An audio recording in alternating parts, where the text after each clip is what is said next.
Picture this. A man sells more records than almost anyone in history. He owns a piece of the Beatles. He builds an empire worth billions. And yet, on the day he dies, his own accountant stands in a courtroom and says one word to describe his finances. Tapped out. Not broke by accident. Not ruined by one bad year.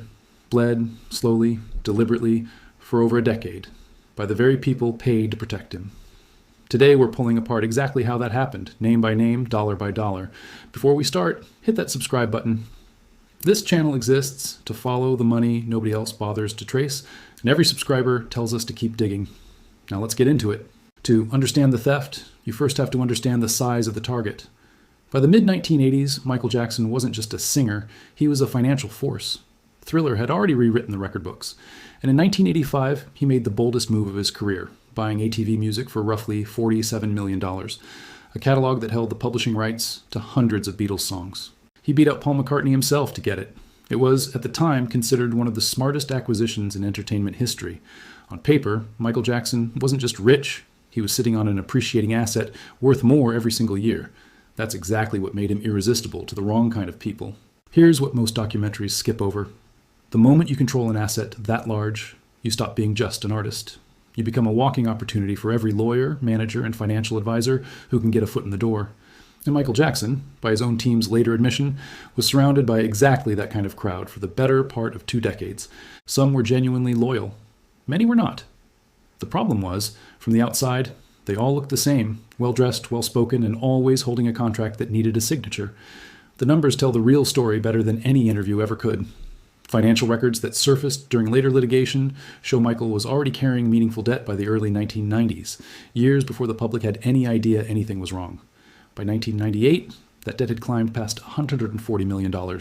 Think about that for a second. This is a man earning tens of millions a year from touring, royalties, and one of the most valuable song catalogs on the planet, and he's already underwater. That's not a spending problem alone. That's a structural one, built by the people managing the money, not just the man making it. So where did it go? Some of it, no question, was Michael himself. Neverland Ranch cost a fortune to build and maintain. His art collection, his generosity toward friends, strangers, and children's causes, all of that added up, but spending explains a fraction of the whole. The rest came from something far less visible and far more damaging: the cost of staying afloat once the debt spiral had already started.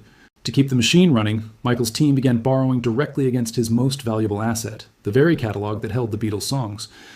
Court filings from later years show these loans, arranged primarily through Bank of America, eventually reached close to $270 million, all secured against that single catalog. Now here's where it gets ugly. The interest rate on that debt didn't stay fixed at a reasonable number. According to sworn accounting testimony given after his death, the rate crept from around 7% up toward 17% annually.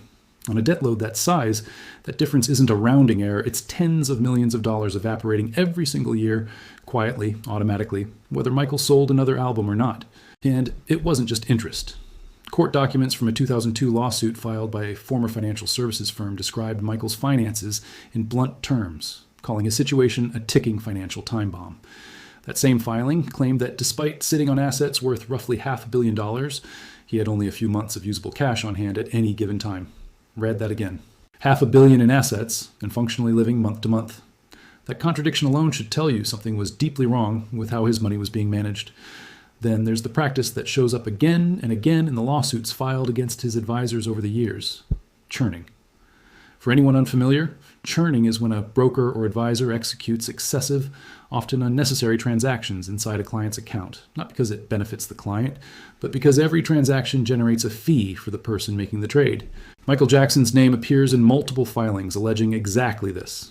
Picture it plainly: every time his money moved, somebody else got paid, whether or not that movement did him any good. Multiply that across years, across advisors, across accounts, and you start to see how a fortune this size could be hollowed out without a single dramatic theft ever making headlines. It wasn't only financial advisors either. Over the years, Michael cycled through an almost dizzying number of managers and business consultants, several of whom later ended up in litigation with him or with each other over unpaid fees, disputed commissions, or control of decision-making. Each transition came with its own settlement, its own legal bill, its own slice taken off the top before the next person stepped in to fix things. Every single one of them, at least on paper, was brought in to save Michael's finances. And yet, somehow, year after year, the debt kept climbing instead of shrinking. That pattern alone, savior after savior, crisis after crisis, should raise an eyebrow. When the same problem keeps returning, no matter how many experts get hired to solve it, at some point the experts stop looking like the solution and start looking like part of the business model. There's also the matter of Neverland Ranch itself, which almost tells this entire story in miniature. By 2008, barely a year before his death, Michael had fallen behind on the loan secured against the property, and it came within a hair of being sold off at public auction. It was only a last-minute intervention, restructuring the debt through a real estate investment firm that kept Neverland out of foreclosure. Think about what that means. A man whose overall asset base was worth hundreds of millions of dollars nearly lost his own home to a missed payment. That's not the profile of a billionaire managing his affairs. That's the profile of someone whose cash flow had been engineered, deliberately or through sheer accumulated neglect, to always run just short of what he actually needed. Now, to be fair, not everyone who worked with Michael Jackson painted him as a passive victim. People close to his final years, including executives involved in planning his comeback tour, pushed back hard against the idea that he was simply too naive to understand what was happening. They described a man who was sharp, deliberate, and finally serious about cleaning up the mess around him, ready to stop what he himself reportedly called living like a vagabond despite his wealth. And there's real truth in that. This is a man who outnegotiated Paul McCartney for a catalog worth billions. Stupid is not the word for Michael Jackson. But here's the uncomfortable truth that both sides miss when they argue about it. Being brilliant and being exploited are not opposites. They can happen to the same person at the same time for years. Genius in the studio does not translate into expertise reading a 50-page loan agreement at 3 a.m. after a tour rehearsal. The people circling him understood that gap perfectly, and some of them built entire careers exploiting it. This is, honestly, one of the oldest patterns in the entertainment business. It just rarely plays out on a scale this large. The bigger the star, the bigger the entourage required to manage them, and the bigger the entourage, the more mouths there are that need to be fed off the same pool of money before the artist ever sees it. Michael Jackson didn't fall victim to one bad manager or one crooked accountant.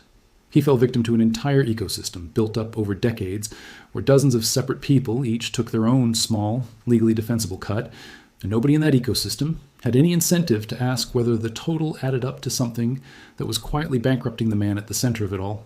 So let's lay the whole timeline out plainly, one more time. He starts the 1980s as arguably the single most valuable artist alive, backed by a catalog that includes the Beatles. By the early 1990s, at the height of his fame, he's already quietly in debt. By 1998, that debt has ballooned past $140 million.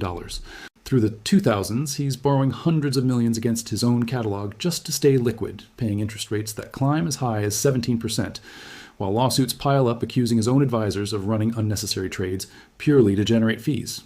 By the time he dies, in 2009, the final number is staggering, more than $500 million in debt, according to sworn testimony from his own accountant. $500 million on top of one of the most valuable entertainment catalogs ever assembled. And here's the part that really should make you angry. After Michael Jackson died, the catalog and everything connected to it went on to generate a genuinely staggering amount of money for the estate, more in the years after his death than in most of the years before it.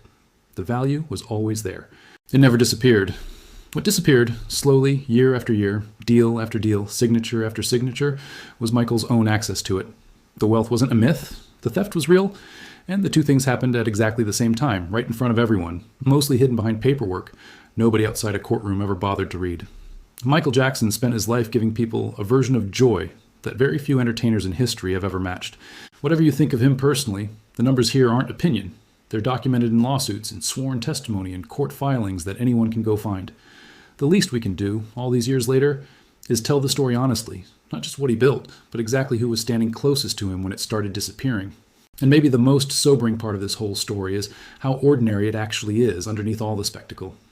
Strip away the fame, the music, the tabloid noise, and what's left is a very familiar shape. A person too busy, too trusting, or too overwhelmed to audit the people managing their money, surrounded by professionals whose paychecks depended on that trust never being questioned. It happens to retirees. It happens to lottery winners. It happens to small business owners who hand the books over to someone they like. It just happens to almost none of them on a scale of $500 million, with sworn testimony and court records to prove every step of it. If this broke down something you'd never fully understood before, hit subscribe. Because the story of what happened to that fortune after he passed away is, if anything, even stranger than everything you just heard. And I want to know what you think. Drop it in the comments. Was Michael Jackson a victim of the people around him, or was he, in the end, the architect of his own financial collapse? I'll see you in the next one.